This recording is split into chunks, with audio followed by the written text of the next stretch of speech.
The moment my new roommate ran down the hallway in a blind panic, her chest heaving and tears streaming down her face, and threw her arms around me as if I were her only lifeline in a collapsing world, I realized that some wounds are far deeper than the physical scars we show to the world.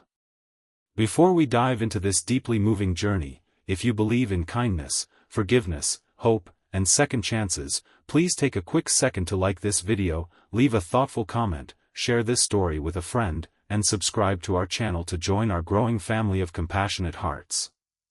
It was a crisp, sun-drenched Saturday afternoon, and the bright light of midday flooded through the tall windows of the old craftsman house I had inherited from my grandfather.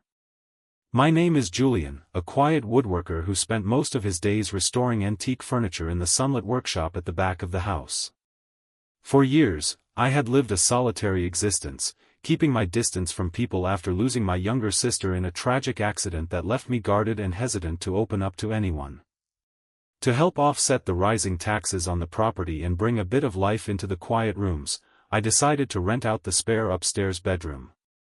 That was how Clara entered my life, carrying 3 worn leather suitcases, a sketchbook, and an invisible weight that seemed to press heavily against her shoulders from the moment she walked through the door.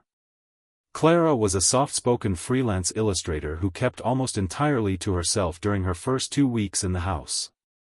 She was unfailingly polite, always offering a warm smile whenever our paths crossed in the sunlit kitchen, yet there was an undeniable wall of anxiety surrounding her.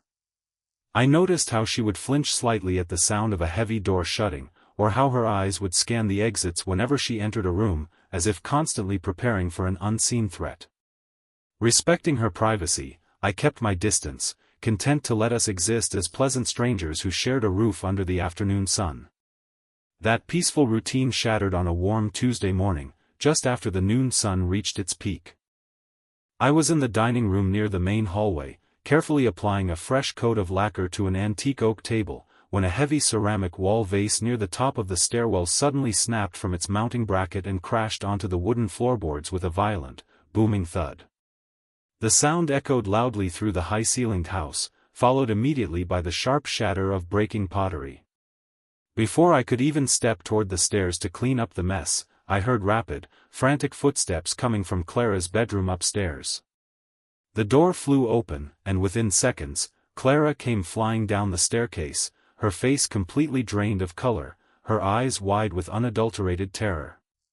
She didn't hesitate or look back, she sprinted straight down the hallway toward me, gasping for air, and wrapped her arms around my torso with a desperate, trembling intensity that knocked the breath out of me. Standing in the center of the bright hallway, bathed in warm golden sunlight, I was caught completely off guard as Clara buried her face into my chest, her body shaking with violent sobs.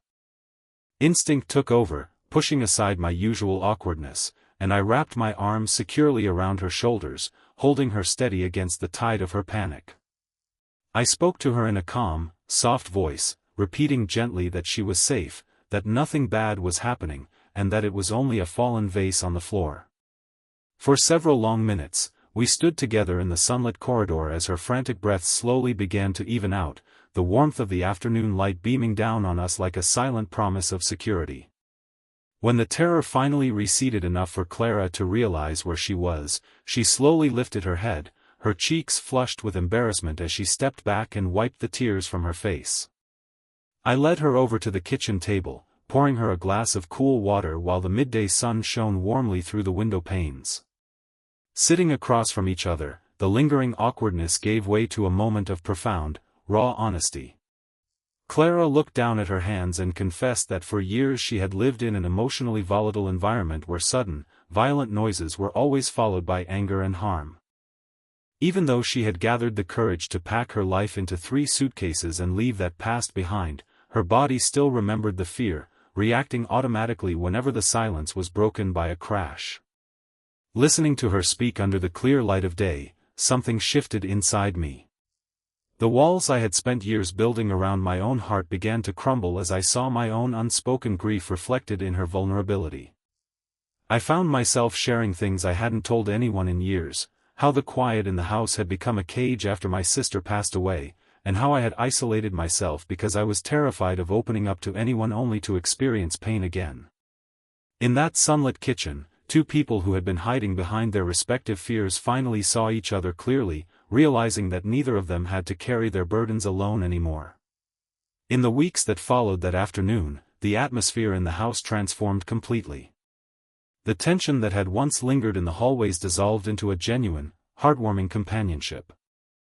We began spending our mornings working near the sun-drenched patio, with Clara sketching in her notepad while I carefully restored wooden frames nearby.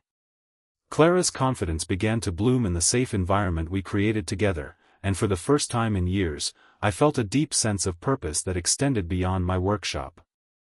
We started fixing up the house together, turning forgotten spaces into bright, cheerful rooms filled with sunlight and fresh flowers. Healing, however, is rarely a straight path, and there were days when the shadows of the past tried to creep back into our lives. On a particularly bright Sunday morning, Clara received a distressing phone call from an estranged family member demanding she return home, triggering a wave of self-doubt and anxiety that made her retreat into her room once again. Fearing that she was burdening me with her past, she began pulling back, convincing herself that she was too broken to build a peaceful future. But having tasted true connection, I refused to let her slip back into the darkness of isolation. I walked up to her room, leaving the door wide open to let the bright morning sun stream inside, and sat across from her. I reminded her of how far she had come, how brave she had been to leave a harmful past behind, and how much joy she had brought into my once lonely life. I told her that healing didn't mean never feeling afraid again, but knowing that when fear came, there was someone standing by her side to help her carry it. Tears welled in Clara's eyes, not from fear this time, but from the overwhelming relief of being truly seen, accepted, and valued for exactly who she was. Together, we decided to take a physical step toward closing the door on our pasts. That afternoon, under a clear blue sky, we worked side by side in the backyard garden, clearing away dead vines and planting vibrant new flowers that basked in the bright sunlight. As we dug into the soil, laughter filled the air, a sound that had been absent from the house for far too long. Clara looked at me with a soft, radiant smile, her eyes filled with a peaceful clarity that replaced the hypervigilance she had carried for so many years. In taking a chance on trusting a stranger, we had both found the family and sanctuary we thought we had lost forever. Before we reach the conclusion of this moving journey, please take a moment to reflect on your own life and share your thoughts in the comments below. Have you ever experienced a sudden moment of vulnerability that completely changed your relationship with someone, or has an unexpected act of kindness helped you heal from a past wound? We would love to read your stories and heartfelt thoughts in the comments section. If this story touched your heart, please like this video, leave a meaningful comment, share it with someone who needs hope today, and subscribe to our channel so you never miss another emotional journey. Looking back at the afternoon when a sudden noise sent Clara running into my arms, I realized that moments of panic are sometimes just unexpected doorways to profound healing.